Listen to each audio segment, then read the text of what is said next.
E já estamos de volta com o Brasil News. E a Austrália realizou um referendo para que os eleitores decidissem sobre a concessão de mais direitos para as populações nativas. Mais da metade votou pelo não, o que impede uma mudança na Constituição. Os australianos rejeitaram de maneira clara em um referendo conceder mais direitos às populações nativas, bloqueando os planos de modificar sua Constituição, que vigora há 122 anos. A campanha antes da votação evidenciou as profundas divisões entre a maioria branca e os descendentes das populações originais. Com a apuração de 2/3 das sessões eleitorais, 55% votaram contra o reconhecimento na Constituição dos povos nativos, como os primeiros habitantes do continente. A reforma criaria um órgão no parlamento chamado The Voice, para avaliar as leis que afetam as comunidades indígenas e ajudar a enfrentar a profunda desigualdade social e econômica. O primeiro-ministro australiano Anthony Albanese, que buscava a reconciliação racial, diz que o resultado vai ser muito difícil de digerir. Apesar do apoio do governo de centro-esquerda, as pesquisas de opinião indicavam que as chances de vitória do sim eram pequenas. Mesmo que as pesquisas já indicassem uma derrota, os indígenas australianos fizeram questão de deixar claro seu mal-estar, já que a maioria branca rejeitou o pedido de um ajuste de contas com seu sangrento passado colonial. Os povos nativos australianos, cujos ancestrais viveram no continente durante mais de 60 mil anos, são apenas 3,8% da população e têm sofrido uma desigualdade extrema desde a chegada dos colonos brancos há mais de 200 anos. As pesquisas indicaram com folga que os australianos têm pouco interesse pelos problemas das comunidades indígenas. Os equatorianos comemoraram em Quito a vitória no segundo turno eleitoral de Daniel Noboa. Aos 35 anos, ele será o presidente mais jovem deste país, atolado na violência do narcotráfico. O Equador elegeu seu novo presidente. O empresário bilionário Daniel Noboa venceu o segundo turno presidencial e vai governar o país por quase 17 meses, completando o mandato do atual presidente Guillermo Lasso. Esse herdeiro de um império do setor bananeiro venceu Luísa González, pupila do ex-presidente socialista Rafael Correa, com 52% dos votos, e vai se tornar o presidente mais jovem da história de um país atolado na violência do tráfico de drogas. Noboa garantiu que vai buscar devolver a paz ao Equador, depois de uma campanha em que 8 líderes políticos foram assassinados. Devolver a paz a um país, voltar a dar educação aos jovens, poder dar emprego ao número de pessoas que hoje procuram, dar tranquilidade às famílias que hoje não podem sair à rua.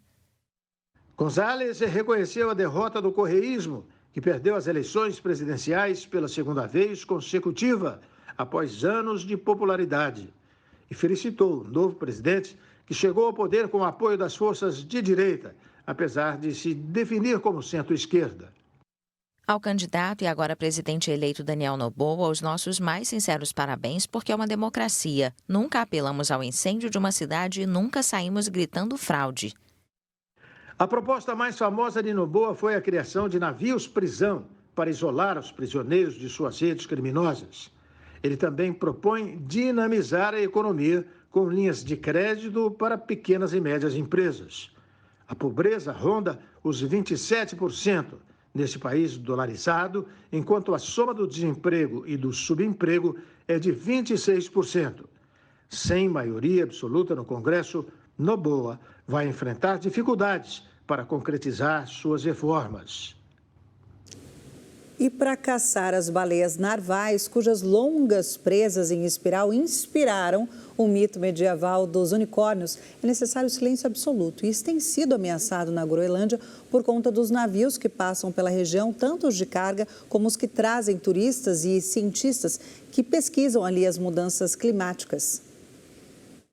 Esta aldeia remota, no leste de Groenlândia, fica a 500 quilômetros do assentamento humano mais próximo. Localizado na foz do maior sistema de fiordes do planeta, navios cargueiros o visitam apenas uma vez por ano com suprimentos para seus 300 habitantes. Os moradores vivem profundamente ligados ao mundo natural, dependendo da carne fornecida pelos caçadores inúteis para sobreviver aos meses em que quase não há luz do dia. Mas, à medida que o aumento das temperaturas enfraquece o gelo e reduz a queda de neve no inverno, a caça torna-se cada vez mais difícil. As geleiras das quais os moradores dependem para beber água também estão derretendo lentamente. Obter água talvez seja um problema no futuro, porque o lago de onde trazemos água para toda a cidade, nos campos, está além da geleira. Mas está derretendo, então talvez em alguns anos desapareça. Pode ser um problema. A calota polar da Groenlândia contém pouco mais de 8% da água doce do planeta, o que elevaria o nível do mar em 7 metros se derretesse completamente. Cientistas foram até a região para estudar a situação antes que seja tarde demais. Você ouve falar sobre o aquecimento global, mas aqui você vê.